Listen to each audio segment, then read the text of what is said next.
सबैलाई स्वागत छ। आज हामी एउटा यस्तो जडीबुटीबारे कुरा गर्दैछौँ जुन सायद हामी सबैको भान्सा वा करेसाबारीमा छ, पुदिना। तर के हामीलाई यसको त्यो सामान्य स्वाद र बास्ना पछाडि लुकेका असाधारण गुणबारे थाहा छ त? आज हामी यही पुदिनाको बारेमा अलि गहिरिएर हेर्दैछौँ। यसको सामान्य प्रयोगदेखि लिएर वैज्ञानिक रूपमा पुष्टि भएका केही फाइदाहरूसम्म। हामीमध्ये धेरैले पुदिनालाई चटनी, अचार वा मोहीमा स्वाद बढाउन प्रयोग गर्छौँ होला, हैन त? हो नि। तर स्रोतहरू हेर्दाखेरि लाग्छ यसको कथा यतिमा मात्रै सीमित छैन जस्तो छ। एकदम सही भन्नुभयो। पुदिना स्वाद र सुगन्धको लागि मात्रै महत्त्वपूर्ण छैन। खासमा वैज्ञानिक अध्ययनहरूले यसमा अनेक औषधीय गुणहरू पनि भेटाएका छन्, जसले यसलाई स्वास्थ्यको दृष्टिकोणले पनि निकै मूल्यवान बनाउँछ। यो साधारण देखिने पत्तामा प्रकृतिले धेरै फाइदा लुकाएर राखेको छ के? त्यसो भए सुरु गरौँ न त पाचन प्रणालीबाटै। कतिपयले खानापछि पुदिना चपाउने वा यसको चिया पिउने गर्छन् नि, के यसको पछाडि कुनै वैज्ञानिक आधार छ? पक्कै पनि छ।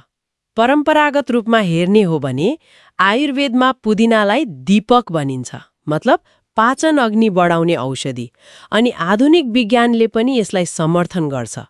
स्रोतहरू अनुसार पुदिनामा भएको मेन्थल जस्ता तत्त्वले पेटको मांसपेशीलाई आराम दिन मद्दत गर्छ, जसले गर्दा अपच र ग्यास जस्ता समस्यामा राहत मिल्न सक्छ।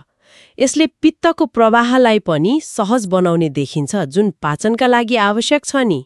ओहो, त्यसैले खानामा यसको प्रयोग स्वादको लागि मात्र नभई पाचनमा सहयोग गर्न पनि रहेछ। हो त। अनि श्वास प्रश्वास सम्बन्धी समस्या जस्तै रुगाखोकी वा दममा पनि पुदिनाको प्रयोगबारे सुनिन्छ नि, त्यो चाहिँ कसरी हो? हो, त्यो पनि सत्य हो। पुदिनामा पाइने मेन्थल त्यो एक प्राकृतिक डिकन्जेस्टेन्ट हो, मतलब नाक बन्द भएको खोल्न र जमेको कफ निकाल्न मद्दत गर्छ। स्रोतहरूले दम वा एलर्जी भएकाहरूका लागि पनि यसको सम्भावित फाइदा औल्याएका छन्, किनभने यसमा एन्टी इन्फ्लेमेटरी अर्थात् सुन्निने प्रक्रियालाई कम गर्ने गुण हुन सक्छ। तर यो पनि बुझ्नुपर्छ, गम्भीर अवस्थामा त डाक्टरको सल्लाह नै चाहिन्छ। त्यो त छँदैछ। यो त निकै उपयोगी जानकारी भयो। तर मैले सुनेको सबैभन्दा अचम्म लाग्ने कुरा त पुदिनामा क्यान्सर प्रतिरोधी गुण पनि हुन सक्छ भन्ने हो। के यो साँच्चै हो? यहाँनिर कुरा अलि रोचक छ, हैन? स्रोतहरूले पुदिनामा पेरिलिल एल्कोहल भन्ने एउटा विशेष तत्त्व पाइने उल्लेख गरेका छन्। पेरिलिल एल्कोहल?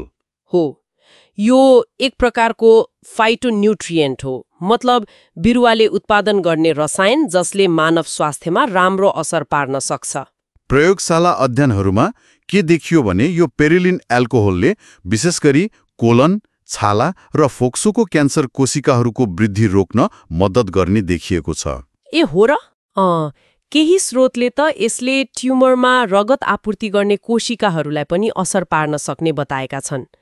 तर यो बुझ्नु जरुरी छ कि यो एकदमै प्रारम्भिक अनुसन्धान हो। पुदिना नै क्यान्सरको उपचार होइन, तर रोकथाममा सहयोगी हुन सक्छ कि भन्ने सङ्केत मात्र हो। बुझियो। मतलब यो एउटा सक्रिय अनुसन्धानको क्षेत्र रहेछ। क्यान्सर प्रतिरोध बाहेक अरू के फाइदाबारे उल्लेख छ त स्रोतहरूमा? अरू पनि छन्, जस्तै त्यो ताजा हरियो पुदिना भिटामिन ए को राम्रो स्रोत हो, जुन आँखाको स्वास्थ्यका लागि महत्त्वपूर्ण छ। हो त। अनि केही स्रोतले यसलाई पेट तथा गर्भाशयका लागि पनि लाभदायक मानेका छन्।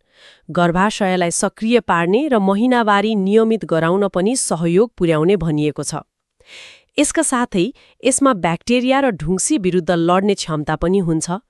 अनि रक्तचाप नियन्त्रणमा सहयोग गर्ने सम्भावना पनि देखाइएको छ। यद्यपि यसमा थप अध्ययन चाहिँ आवश्यक छ। बाफरे, यति धेरै गुणहरू! अनि सबैभन्दा राम्रो कुरा त के भने यो कति सजिलै पाइन्छ, हैन? घरमै गमलामा पनि सार्न सकिन्छ। हो नि। तराईदेखि पहाडसम्म बारीको कुनामा रोपिदिए पनि आफै फैलिँदै जान्छ। हो, यसको यही सहज उपलब्धता र बहुउपयोगिताले यसलाई विशेष बनाएको छ। पाचन सुधार्नेदेखि लिएर श्वास प्रश्वासमा राहत दिने अनि क्यान्सर जस्तो गम्भीर रोगको रोकथाममा सम्भावित भूमिका खेल्ने सम्मका गुणहरू एउटै जडीबुटीमा पाइनु यो आफैमा महत्त्वपूर्ण छ। यसले वृद्धलाई पनि पाचन शक्ति बढाउन र कफ निकाल्न मद्दत गर्न सक्छ।